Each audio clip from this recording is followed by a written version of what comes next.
marka hore fanaan ma yihi laakiin waxaa iga keentay farxadda aan maanta dareemayo horumarka ay Soomaalidu ay gaareen waxaa maanta cadeen noo ah in Cabdullaahi Xasan uu u tartamayo baarlamaanka Yurub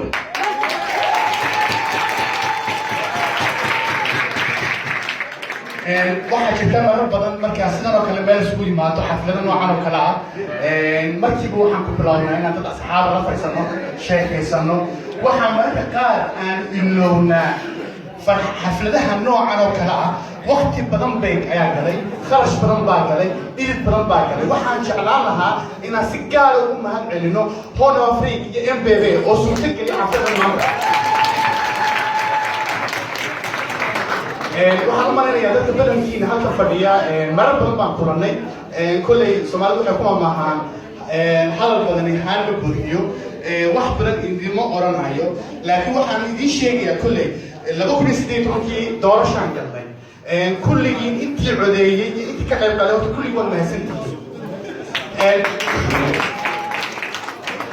doorashadaasi waxayna tustay 10 doorka ka qaadanay waxaan ognahay doorashada markii la galay in ay Sweden khalkhal gashay waxaan ognahay in ay dhacday bilaa dawlad la ahaa intaasoo bilood taasi waxay caddaynaysaa maxaa codku qiimuhu leeyahay codkii aad bixiseen wixii ka soo baxay waxay noqotay doorasho aad isku dhow yahay oo cod yar u kala badiyay runtii inaad ogtihiin in kala garan maayo gruupka la isku yaqaano Roadrunner iyo Alliance waxay ku kala badiyeen hal kursi marka codkaad bixinayseen qiimo aad u weyn buu leeyahay taa horta in la ogaado weeyaan waxaan kaloo doonaya idin sheego arrin aad u muhiima waxaa jirta hadda xaaladaan ku jirno siyaasadda waddanka Sweden iyo siyaasadda Yurub isbedel weyn baa ka dhacay waxaa lagu yidhahdaa luqadda Swedishka politika koortaan ayaa isbedeshay sawirka maxaa kaartada siyaasadeed ayaa isbedelay xisbiyo aan wada shaqayn jirin baa maanta wada shaqeeya dad aan awal heshiis ahayn jirin baa heshiis galay taasna waxaa kalifay waxa weeye cunsuriinta wadamada kusoo kordhay siib ahaan Sweden xisbiga cunsuriintu wuxuu noqday xisbi saddexaad ee ugu weyn aniga arrintaasi warwar badan bay geysaa habeen iyo maalin waxyaabooyinkaan u ordayno aan meel walba u tegayno ma aha in qof la soo saaro in shakhsi la soo saaro waxaa ku xiran mustaqbalkeena waxaan ogahay dadkiina maanta halkan fadhiyo oo dhan midkiina waxaa laga yaabaa inaan maanta u go'nayn tigid aan ugu soo noqonayn Sweden macnaheedu waxa weeye halkan waan degannahay inaan dadka ajnabiga iyo muslimku ka bataan mooyaane kama yaraan doonaan waxaa muhiima marka xaaladu saas oo kale tahay in aan samaysano mustaqbal fiican hadda waxaan gelaynaa doorashadii baarlamaanka Yurub oo ah runtii doorasho aad iyo aad muhiim ah boqolkiiba 60 go'aamada Yurub ka soo baxaa si toos ah oo saameynaya waxaan laga baqayaa xisbiyada cunsuriintu inay ka sii bataan intaas anigu markaa waxaan ugu boojinayaa inaad codaysaan oo weliba xisbiga aan ka tirsanahay social democratic in loo codeeyo weliba la taageero Cabdullaahi Xasan su'aasha markaa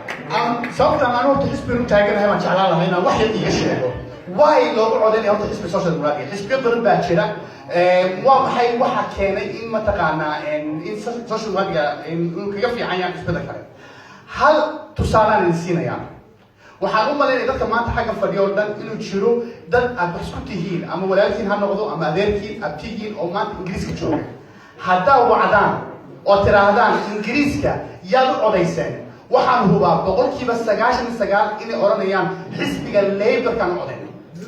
haddaad Norway la xiriirtaan haddaad Finland la xiriirtaan haddaad waddan kasta la xiriirtaan waxaa idiin soo baxaya dadka Soomaalida iyo ajnabigu inay mar walba u codeeyaan xisbiga social democratic marka waxaa isweydiin leh why ay taas u dhacda why aan social democratic lagu codeynaya aan idiin sharaxo taas bulshadan aan la noolahay ee Sweden waxay u kala baxaan 3 classes class waxaa loo yaqaanaa elite waa dadka wax leh ama shirkaday leeyihiin ama dhul bay leeyihiin waa dadka loo shaqeeya inta badan groupna waxaa loo yaqaanaa middle class middle class waxa weeye dad aan waxba lahayn laakiin jaamacada ka soo baxay PhD qaatay oo maskaxdooda maala injineerada soo galaya dhakhtarka soo galaya journalistaha soo galaya macalinka soo galaya waa dadka shirkadaha leh dadka adeegsadaan cilmigooda isticmaalaya haddaba waxaa jira group aad u weyn oo loo yaqaano arbeta class waa classka xoogooda ku shaqeeya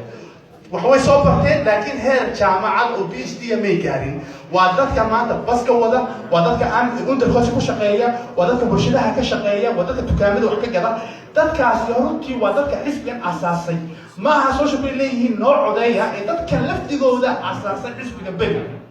insaan loo ogaado waa muhiim marka waxaa keenay in dadka shaqaaluhu u codeeyaan xisbi shaqaale waxa weeye waa xisbigoodii iyagana beri ka maalina asaasay waxaan doonayaa mar labaad inaan hoosta ka xaqiijiyo doorashadan may dhici doonta waa doorasho aad u muhiima bil ramadaana la geli doonaa ilaahay khayrkeeda hana siiyo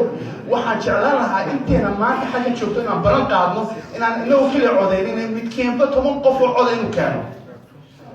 ma balan qaadaynaa waa mahadsantihiin waa ku mahadsantahay xildhibaan haatan waxaa soo dhaweynayaa future Mustafa future